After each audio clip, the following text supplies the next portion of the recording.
Hello বন্ধুরা, আপনাদের সকলকে গ্রাহক সেবা চ্যানেলে স্বাগত জানাই। গ্রাহক সেবা চ্যানেলের পক্ষ থেকে আপনাদের সামনে আরেক নতুন ভিডিওর আপডেট নিয়ে এসেছি।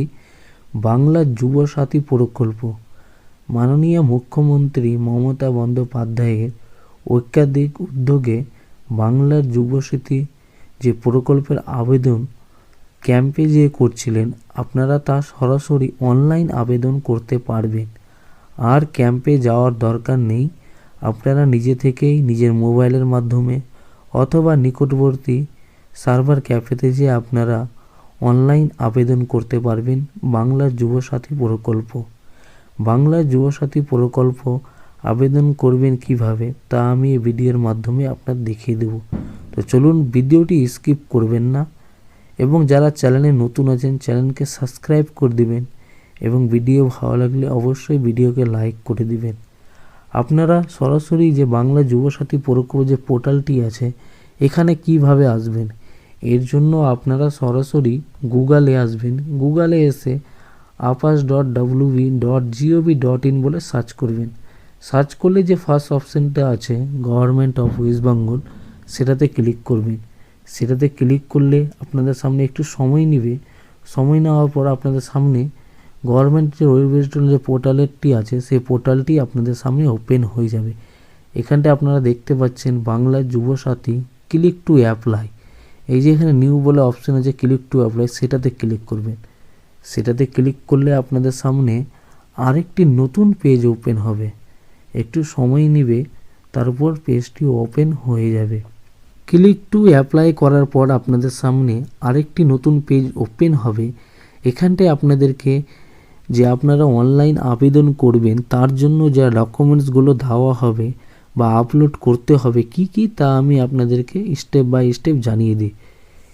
এর আগে 2 MBর আপনাদের আপলোডের পারমিশন ছিল, কিন্তু এখন আপডেটের পর আবার বলছে মাধ্যমিক অ্যাডমিট কার্ড PDF ফাইল দিতে হবে 300 KBর মধ্যে। এর আগে যখন আমি অ্যাপ্লাই করেছিলাম কালকে তখন 2 MB দেখাচ্ছিল, এখন 300 KBর মধ্যে আপনাদেরকে PDF আপলোড করতে হবে। মাধ্যমিক মার্কশিট দিতে হবে 300 KBর মধ্যে। কপি অফ আধার কার্ড দিতে হবে 300 KBর মধ্যে। কপি অফ ভোটার কার্ড দিতে হবে 300 KBর মধ্যে। ব্যাংকের ফার্স্ট পেজ দিতে হবে 300 KBর মধ্যে।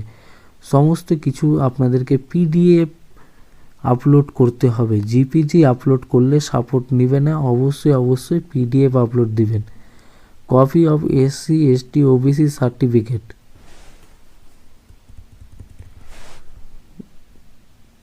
Copy of ST SC OBC certificate 300 KBর মধ্যে PDF only. Recent passport size ছবি 50 KBর মধ্যে আপনাদেরকে দিতে হবে। এটা আপনাদেরকে JPG অথবা PNG দিতে হবে, PDF দিলে চলবে না ফটো। সমস্ত ডকুমেন্টস আপনাদেরকে PDF আপলোড করতে হবে। মনে রাখবেন ভালো মতো, সমস্ত যে ডিটেল আছে আধার কার্ড, ভোটার কার্ড, ব্যাংকের বুক, ব্যাংকের পাসবুক, ST OBC সার্টিফিকেট সমস্ত কিছু PDF দিতে হবে, কিন্তু ছবির জন্য আপনাদেরকে JPG সাইজ দিতে হবে, JPG ফরম্যাটে দিতে হবে। সিগনেচার আপনাদেরকে সাদা কাগজে সিগনেচার করে স্ক্যান করে আপনাদেরকে JPG ফরম্যাটে আপনাদেরকে 50 KBর মধ্যে আপলোড করতে হবে। এবং আপনাদের যে ভ্যালিড মোবাইল নাম্বার আছে সেই নাম্বারটাই আপনারা দিবেন।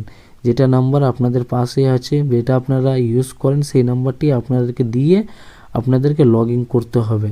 তো এবার আপনাদেরকে বলে দিই কিভাবে আপনারা লগ ইন করবেন। তো এখানটা আপনারা অ্যাপ্লাই অনলাইন অপশান দেখছেন, সেটাতে ক্লিক করবেন। সেটাতে ক্লিক করলে আপনাদের সামনে আরেকটি পেজ ওপেন হবে অ্যাপ্লিকেশন লগইন বলে। এখানটায় আপনারা মোবাইল নাম্বার এবং ক্যাপচার কোডটি দেওয়ার পর গেট OTPতে ক্লিক করবেন। তো আমি এখানে একটা মোবাইল নাম্বার আর ক্যাপচার কোডটি দিয়ে দিই, তারপরে বলছি কি করতে হবে। মোবাইল নাম্বার এবং ক্যাপচার কোডটি দেওয়ার পর গেট OTPতে ক্লিক করব। তো সরাসরি আমার মোবাইলে মেসেজ রেজিস্ট্রেশন করে দিয়েছে এবং আমার মোবাইলে মেসেজ চলে এসছে। ফোনে OTP চলে আসবে এবং সেই OTPটি আপনারা টাইপ করে দিবেন 6 ডিজিটের এবং এখানে ভেরিফাই পিন বলে অপশান আছে, সেটাতে ক্লিক করবেন। সেটাতে ক্লিক করলে আপনাদের সামনে যে অ্যাপ্লিকেশন ফর্মটি আছে সেটা ওপেন হয়ে যাবে। অবশ্যই মন দিয়ে শুনবেন, স্টেপ বাই স্টেপ, কোনো রকম ভুল করবেন না। তো আপনাদের সামনে অ্যাপ্লিকেশন ফর্মটা ওপেন হয়ে যাবে এখানে আপনার মোবাইল নাম্বারটি শো করবে, এখানে আপনার আধার নাম্বারটি দিতে হবে। আপনার যে 12 ডিজিটের আধার নম্বর আছে সেটা আপনারা দিবেন। তারপর এখানে বেনিফিশিয়ারি নেম অফ এমপি, মানে আপনার যে মাধ্যমিক সার্টিফিকেটে যে নামটি আছে সেই নামটি এখানে ফার্স্ট নেম দিবেন, মিডিল নেম থাকলে মিডিল নেম দিবেন, তারপরে আপনাদেরকে লাস্ট নেম দিতে হবে। তারপরে mobile number link with bank account, আপনার ব্যাংকে যে মোবাইল নাম্বারটি আছে সেই মোবাইল নাম্বারটি এখানে দিবেন। ইমেল আইডি থাকলে দিবেন, অথবা যদি না থাকে দেওয়ার দরকার নেই। তারপরে আপনার জেন্ডার কি, মেল না ফিমেল সেটা সিলেক্ট করে নেবেন। তারপর এখানে ডেট অফ বার্থ দিয়ে দিবেন, আপনার ডেট অফ বার্থ কত, ডেট অফ বার্থ ইয়ার যেটা আছে আপনারা সেটা এখানটায় সিলেক্ট করে নেবেন। সিলেক্ট করার পর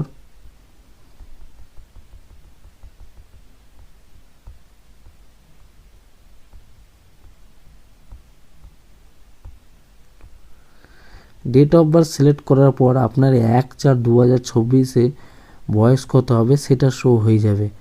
অবশ্যই 21 থেকে 40 বয়স হতে হবে, নাহলে আপনাদের অ্যাপ্লিকেশন ফর্ম বাতিল হয়ে যাবে, রিজেক্ট হয়ে যাবে। 21 থেকে 40 বছর বয়স পর্যন্তরাই অ্যাপ্লাই করতে পারবে, তারাই এলিজিবল আছে, মনে রাখবেন। এখানে ফাদার নেম দিবেন, এখানে মাদার নেম দিবেন। এখানটায় বিবাহ হয়ে থাকলে স্বামী বা স্ত্রীর নাম দিবেন, মেয়ে মানুষ থাকলে স্বামীর নাম দিবে, আর ছেলে মানুষ থাকলে স্ত্রীর নাম দিবে। অথচ আপনারা যদি না দিতে চান তো নাও দিতে পারেন, এখানে ম্যান্ডেটরি নাই। তারপরে আপনার ক্যাটেগরি কি, এসটি, এসসি না ওবিসি না জেনারেল সেটা দিয়ে দিবেন। জেনারেল থাকলে জেনারেল করবেন, ওবিসি থাকলে ওবিসিতে ক্লিক করবেন। এখানে আপনার ওবিসি যদি আপনি সিলেক্ট করেন তাহলে আপনার সার্টিফিকেট নম্বর চাইবে, মনে রাখবেন সেই সার্টিফিকেট নম্বরটি আপনাদেরকে দিতে হবে। তো আমি এখানে জেনারেল করে দিলাম। তারপরে ম্যারিটাল স্ট্যাটাস আপনার কি, আপনি কি বিবাহিত না অবিবাহিত না বিধবা সেটা আপনারা সিলেক্ট করে নেবেন। তো আমি এখানটায় আনম্যারিড সিলেক্ট করে দিলাম। কন্ট্যাক্ট ডিটেল, এখানে হাউস পারমিশন নাম্বার অবশ্যই দিতে হবে এখানটায়।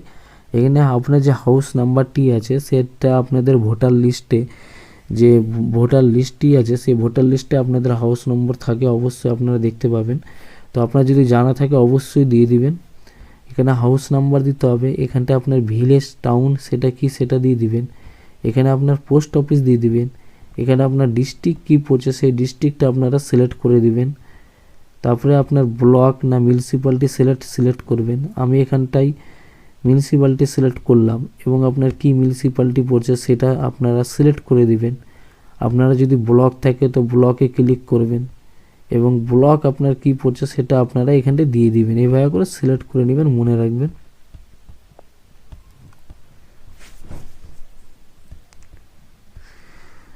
আপনার পুলিশ স্টেশন কি পড়ছে এভাবে করে আপনারা সিলেক্ট গেলে আপনাদের যে পুলিশ স্টেশন নাম অটোমেটিক ব্লক হিসাবে পুলিশ স্টেশন নাম শো হয়ে যাবে। আপনার গ্রাম পঞ্চায়েত কি পড়ছে সেটা চলে আসবে। যদি মিউনিসিপ্যালিটি থাকে তাহলে আপনাদের এখানটায় ওয়ার্ডের নামগুলো আসবে, মনে রাখবেন। আমি এখানটা দেখিয়ে দিচ্ছি করে আপনাদেরকে। এই যে দেখেন ওয়ার্ডের নাম চলে আসলো। তো আপনি যেটা সিলেক্ট করবেন সেই হিসাবে আপনার অ্যাড্রেস ডিটেল এখানে শো হয়ে যাবে। আপনার যে পিনকোডটি আছে সেই পিনকোডটি আপনারা দিবেন। তারপর এখানে বলছে মাধ্যমিক বোর্ড, আপনি মাধ্যমিক যে দিয়েছিলেন সেই মাধ্যমিকে কোন বোর্ড থেকে দিয়েছিলেন, WBBSE না CBSE না ICSE না WBME, West Bengal board secondary education না ওয়েস্ট বেঙ্গল অফ মাদ্রাসা এডুকেশন না আপনি বাইরে থেকে দিয়েছেন, যেটা আপনার বোর্ড আছে সেটা আপনারা সিলেক্ট করে দেবেন। আপনার যে মাধ্যমিক যে রোলটি ছিল সেই রোলটি আপনারা টাইপ করতে পারেন। আপনার যে নাম্বার সেটা আপনারা দিয়ে দিবেন। আপনি কোন সালে মাধ্যমিক দিয়েছিলেন সেটা আপনারা এখানটায় টাইপ করে দিবেন। টাইপ করার পর আপনার এডুকেশনাল কোয়ালিফিকেশন হাইয়েস্ট, আপনি শিক্ষা যোগ্যতা হাইয়েস্ট কত আপনারা দিয়ে দিবেন এখানটায়। তো আপনি যদি MA করে থাকেন তো আপনি MA এখানে লিখবেন। আপনার যদি BA পাস থেকে তো BA পাস লিখবেন। আপনার যদি HS পাস থেকে তো HS পাস দিবেন। আপনার হাইয়েস্ট সর্বোচ্চ পড়াশোনা কত দূর সেটা এখানটায় লিখে দিবেন। তারপর বলছে প্রেজেন্ট অকুপেন্সি, আপনি কোন কাজ করেন বর্তমানে, আপনি স্টুডেন্ট আছেন না কোনো কাজ করেন, সেটা এখানে আপনারা টাইপ করে দেবেন। এভাবে করে আপনারা পূরণ করবেন। তারপর এখানে ব্যাংক নেম চেয়েছে, ব্যাংক অ্যাকাউন্ট ডিটেল, এখানে আপনার কোন bank, state bank, Punjab bank, যেটা আপনার ব্যাংকের বই আছে সেই ব্যাংকের নাম এখানটা আপনারা টাইপ করবেন। ফুল ডিটেল দিবেন আপনারা। ব্যাংকের যে ব্রাঞ্চ, সেই ব্রাঞ্চটা আপনার কোথাকার, সেই ব্যাংকের বইয়ের যে ফার্স্ট পেজ আছে সেটাতে আপনাদের ব্রাঞ্চ অ্যাড্রেস বলে অপশন আছে, দেখে নেবেন। সেইখানটা আপনারা ব্যাংক ব্রাঞ্চ নেম এখানটা আপনারা লিখে দেবেন। ব্যাংকের অ্যাকাউন্ট নাম্বার, আপনার যে ব্যাংকের ফার্স্ট পেজটি আছে সেখানটায় অ্যাকাউন্ট নাম্বার আছে সেটা আপনারা দেখে দেখে লিখে দিবেন এবং বারবার একটু মিলিয়ে নেবেন, কারণ ভুল হলে আপনাদের টাকা নাও ঢুকতে পারে। অবশ্যই ব্যাংক অ্যাকাউন্ট নম্বরটি মিলিয়ে নেবেন, ব্রাঞ্চ ডিটেল মিলিয়ে নেবেন, ব্যাংক নেম মিলিয়ে দেবেন এবং সবথেকে বেশি ইম্পর্ট্যান্ট আইএফসি কোড, আপনার ব্যাংকে বই যে আইএফসি কোডটি আছে ব্যাংকের, সেটা আপনারা ভালো মতো দেখে দেখে লিখে আপনারা এখানে টাইপ করবেন। তারপরে বলছে আপনি কোনো রকম গভর্নমেন্ট কোনো স্কিম পান কি না, সেটা যদি পেয়ে থাকেন তাহলে এস করবেন এবং যদি কি পাচ্ছেন সেটা আপনাদেরকে এখানে উল্লেখ করতে হবে, আর যদি না পেয়ে থাকেন নো করবেন। আমি আপনাদের বলবো এই যে নো বাটন আছে সেটাই সিলেক্ট করবেন, তাহলে সব থেকে বেশি ভালো হবে। হয়তো এস করলেন কোনো রকম স্কিম পাচ্ছেন, তাহলে আপনাদের অ্যাপ্লিকেশন বাতিল হয়ে যেতে পারে, টাকা নাও ঢুকতে পারে, তো আপনারা এখানে নো করে দিবেন। তারপরে যে সেভ বেসিক ডিটেল আছে সেটাতে ক্লিক করবেন। তো সেভ ডিটেলে ক্লিক করার পর আপনাদের সামনে আরেকটি নতুন পেজ ওপেন হবে। এখানটায় যে ডকুমেন্টসগুলো আপনি স্ক্যান করলেন বা আপনি স্ক্যান করে রেখেছেন সেগুলো পিডিএফ ফাইলগুলো এখানটায় আপনারা আপলোড করে দিবেন। এখানে দেখিয়ে দিচ্ছে বারবার দেখে নেন, পিডিএফ দিতে হবে, সমস্ত ডকুমেন্টস পিডিএফ দিতে হবে এবং ছবি দিতে হবে জিপিজি, পিডিএফ দিবেন না ছবিটা, ছবি আর সিগনেচার জিপিজি দিতে বলেছে। সমস্ত কিছু চুজ ফাইলে ক্লিক করে আপনার অপশানে যে সমস্ত ডকুমেন্টগুলো আপলোড করে দিবেন। আপলোড করার পর আপনার যে সেভ ডকুমেন্টস বলে অপশান আছে সেটাতে ক্লিক করবেন। সেটাতে ক্লিক করলেই আপনাদের সামনে আরেকটি নতুন পেজ ওপেন হবে। তো এইভাবে করে আপনাদের সামনে নতুন পেজ ওপেন হয়ে যাবে এবং এখানটায় সেলফ ডিক্লারেশন বলে অপশান আছে সেটাতে রাইট ক্লিক করে দিবেন এবং এখানে ফাইনাল সাবমিট বলে অপশান আছে সেটাতে ক্লিক করবেন। ফাইনাল সাবমিটে ক্লিক করলেই আপনাদের সামনে your application for us has been submitted successful, your application ID, সমস্ত কিছু এখানটায় আপনাদের শো হয়ে যাবে। তো এইভাবে করে আপনারা অনলাইন আবেদন করে দেবেন খুব সহজেই। আশা করি আপনারা বুঝতে পারলেন। ভিডিওর মধ্যে কোনো রকম অসুবিধা বা কোনো প্রবলেম হলে কমেন্ট করবেন। যারা চ্যানেলে নতুন আছেন চ্যানেলকে সাবস্ক্রাইব করে দেবেন, ভিডিওকে লাইক করে দেবেন।